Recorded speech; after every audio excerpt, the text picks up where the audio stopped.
The question of whether garage wiring from two separate electrical panels in a two-family home can be run in the same underground conduit is addressed here.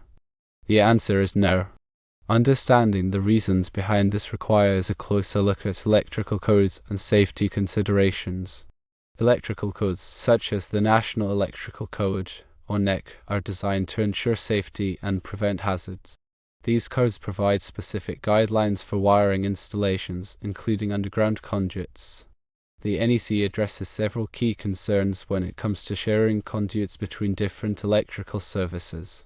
Firstly, the separation of services is a fundamental principle.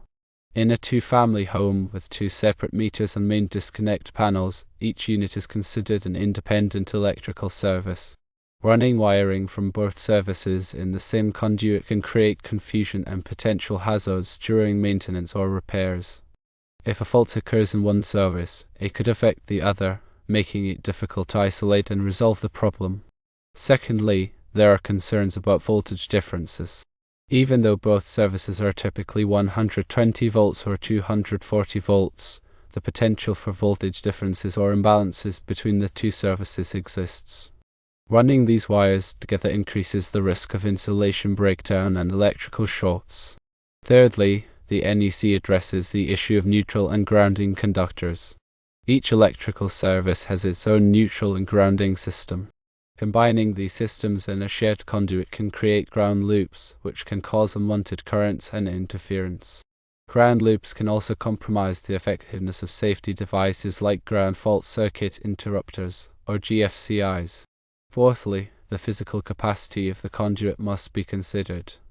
Overfilling a conduit with too many wires can lead to overheating and insulation damage. The NEC specifies fill ratios for conduits to ensure adequate space for heat dissipation and to prevent damage to the wires during installation. Fifthly, consider the issue of identification and labeling.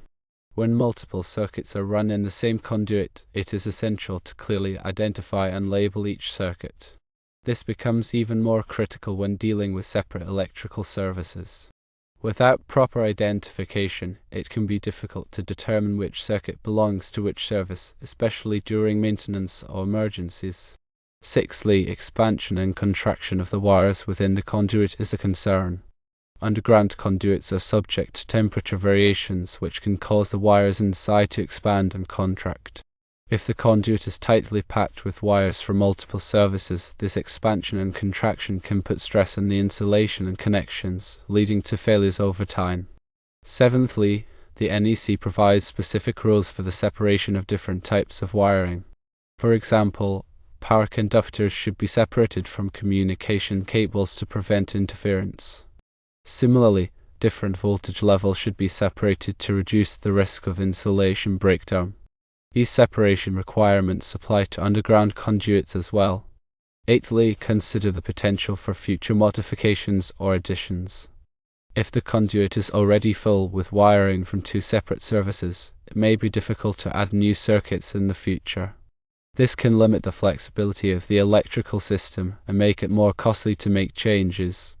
Ninthly, the integrity of the conduit itself is a factor. Underground conduits are subject to corrosion and damage from soil conditions, moisture, and physical impact. If the conduit is compromised, it can create a pathway for water to enter, which can damage the wires and create electrical hazards.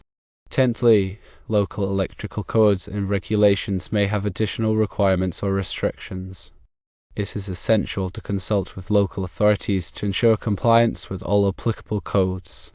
In summary, running garage wiring from two separate electrical panels in a two-family home in the same underground conduit is generally not permitted due to concerns about separation of services, voltage differences, neutral and grounding systems, conduit fill capacity, identification and labeling, expansion and contraction, separation of wiring types, future modifications, conduit integrity, and local codes.